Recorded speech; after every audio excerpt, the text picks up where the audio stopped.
Ngayong araw, hindi lamang bilang Pangulo ang aking pananalita, kundi bilang isang ama, bilang kapwa Pilipino, at bilang isang taong lubos na nag-aalala sa kaligtasan ng ating mga anak.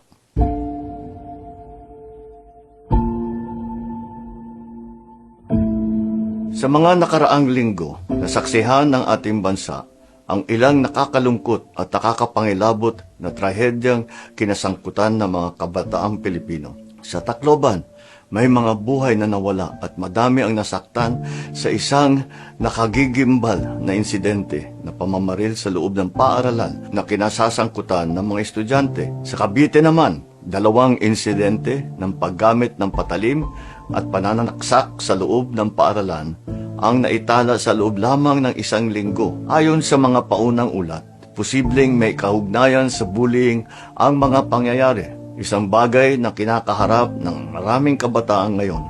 Nagpapatuloy pa rin ang investigasyon. Ilang araw lamang bago nito, 2 mahuhusay na student-athlete naman ang nasawi sa pagkalunod habang nasa isang team building activity. Ang kanilang pagpanaw ay nagdulot ng matinding dalamhati at pati na rin galit, hindi lang sa kanilang pamilya, kundi sa marami nating kababayan. Nakakadurog talaga ng puso. Magkaiba man ang mga pangyayaring ito, iisa ang mensaheng ipinapakita nila sa atin. Kailangan maprotektahan ang ating mga kabataan. Maprotektahan laban sa karahasan. Maprotektahan laban sa kapabayaan. Maprotektahan laban sa panganib. At maprotektahan laban sa mga tahimik at pinagdaraanan at pasaning dinadala ng marami sa kanila.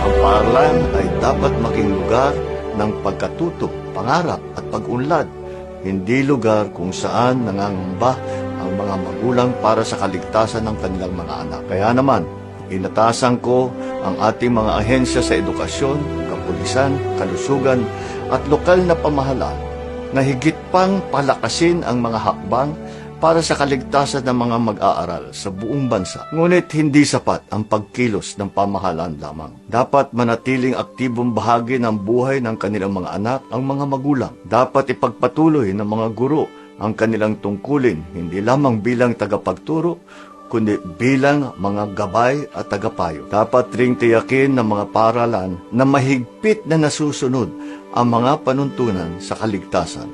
Sa loob man ng silid-aralan, sa mga field trip, training camp, o iba pang mga gawain pang-eskwela. At bilang isang lipunan, kailangan maibalik ang pagpapahalaga sa buhay ng tao, pagtuturo ng tamang asal, pag-uugali at pag-iisip, higit pa sa anumang leksyon sa silid-aralan.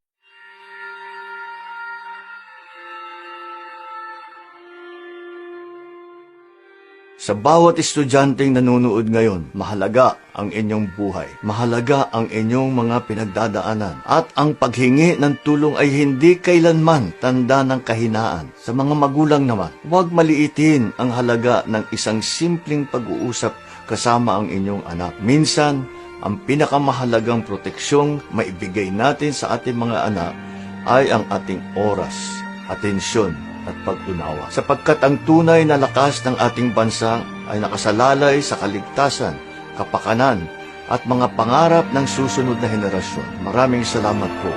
Mabuhay ang kabataang Pilipino. Mabuhay ang Pilipinas.